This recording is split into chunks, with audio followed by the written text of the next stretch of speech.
Welcome back, everybody. This week I'm taking on another base scheme to show you. One that I've used on a number of my Khorn demons and various Khorn units, including this Fleshhound that we painted earlier on YouTube. We'll just get rid of this hair. There we go. Dog hairs, you know how it goes.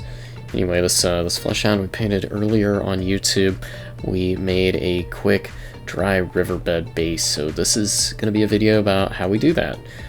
Because I've got a few more Khornate type units to be doing. I need to do some more of these, but I've got one on deck that I'd like to finish out. That's been a whipping for a while, and that's Karanak, the new one in plastic, and we're going to make one of these bases for him. So the first thing that I'm going to do, we're actually going to start off by tracing around Karanak's feet here just a little bit, so I know kind of where they're going to be placed. I can have his feet either placed up on the kind of surrounding like rocky sandy bits, or it can be down in the riverbed, the dried mud bits. It just really depends on where the feet need to go and kind of what height everything is. So we'll start by sketching these out. Next step, I've put this on a small plastic tray so we can add some sand to the base now that we know where the feet are going to be. We're going to use a little bit of super glue and sand to make this nice and quick. You can use PVA or any other sort of kind of glue that will just kind of bind to plastic physically here. And we'll make this quick and dirty with literal, I guess, dirt.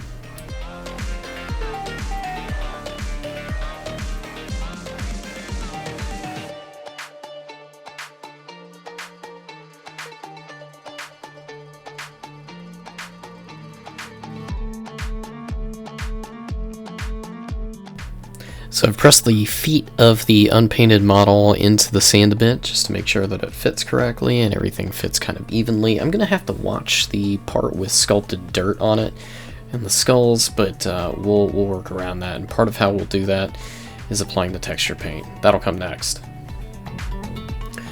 First, just a quick application of airbrush black primer from Stynylrez. That'll get us going here.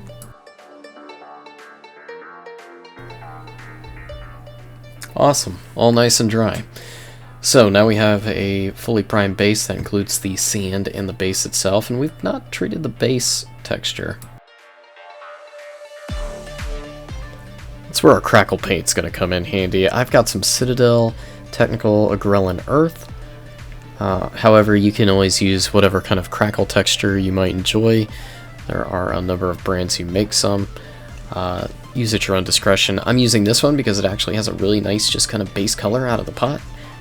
What I'm going to do is I'm going to take this old mucky brush that's been used and abused over the years, and I'm going to apply this pretty darn thick.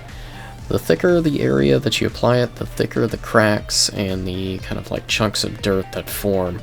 So you can kind of control how those form a little bit just by making it different thicknesses and you know, just how much you apply in different areas. Excuse the dog sneezes. Alright, here we go. So, just making sure everything still fits appropriately, and kind of just gauging where Karanak's foot is going to be, and then we're going to let this dry. And while it dries, we're going to just watch it dry.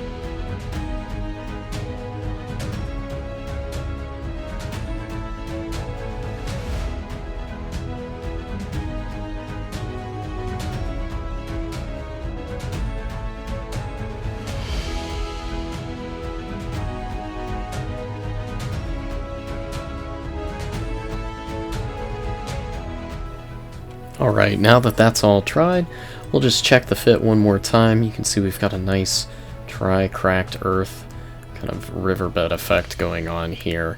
We might lose a few chunks. If you lose one that's going to be very visible, you can always glue that back down or apply a little bit more of your crackle paint. This one's not very visible, but what I will do is apply just a dab of crackle paint there again to kind of cover that up.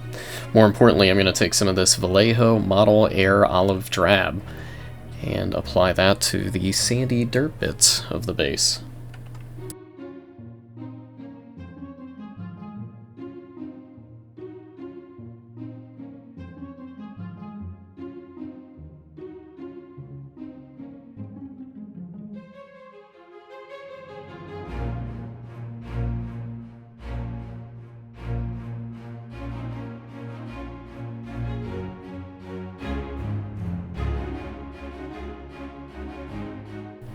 I actually kind of want to feather in some overspray into the Agrellan earth here and kind of blend together the kind of separation between that dirt and the dried earth.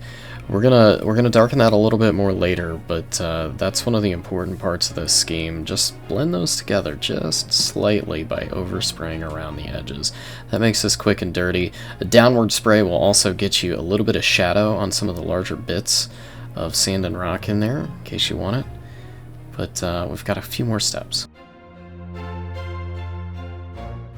There's our old friend Agrax Earthshade, also from Citadel, one of my favorite shade tones.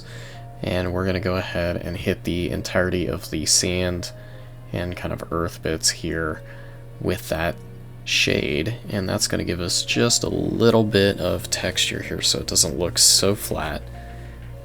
And that'll take just a little bit to dry.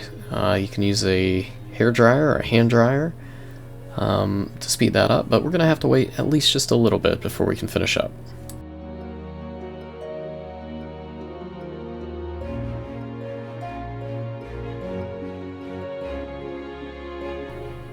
Alright, once that's dry, we're going to go ahead and kind of almost dry brush, but not really dry brush. We're just kind of hitting the raised edges here with a bit of our olive drab paint again to bring that back up to the base tone along some of these rocks and stones here in the sandy bits.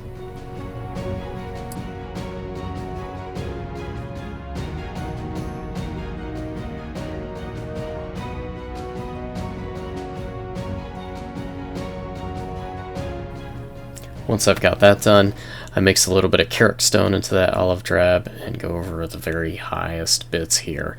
This will mute down just a little bit as it dries, so don't panic too much if it looks a little too bright, or just hit it with a little bit more as you go and just kind of slowly build it up, whatever's most comfortable.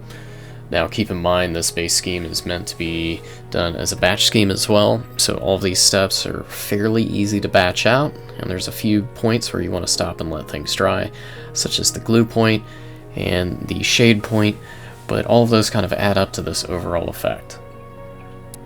The point is that each one of these steps can be done on multiple bases, and each base can be put down, and it actually benefits the overall process. So the next step is we're going to take some of this matte black from Army Painter. We're going to do a little bit of airbrushing here to reinforce some shadows. We also need to hit the rim of the base as well. So take note, what I'm doing here is I'm hitting the kind of area right where the sand joins the cracked earth and just adding a very, very slight amount of shadow there. And then I'm also going to vignette the entire base by bringing some shadow around the entirety of the rim of it. And this will tone down the browns just a little bit, give them a little bit of modulation, as well as kind of set the tone and mood of the base just slightly on the darker side of things.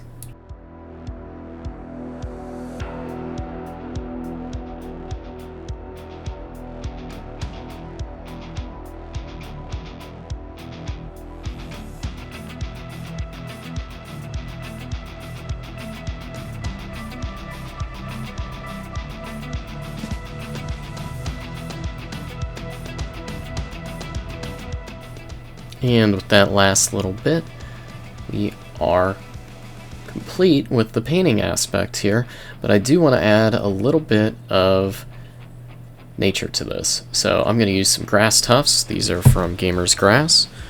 There's some red, kind of yellowish tufts of grass, and we're going to use just a little bit of super glue to press them down. Make sure you get them pressed down real well. We're also going to make sure that, obviously, this fits around the model's feet, so nothing here is being done without checking against the model first. Once they're glued down,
and one last quick check with Karanak on the base, and I think everything's looking pretty good. We have a completed base here, ready to go for the Hound of Hell himself, Karanak, the three-headed beast. And this is all it takes to make one of these bases. Like I mentioned earlier, this is a great scheme for doing batch painting. It really lends itself to getting a lot of these done at once.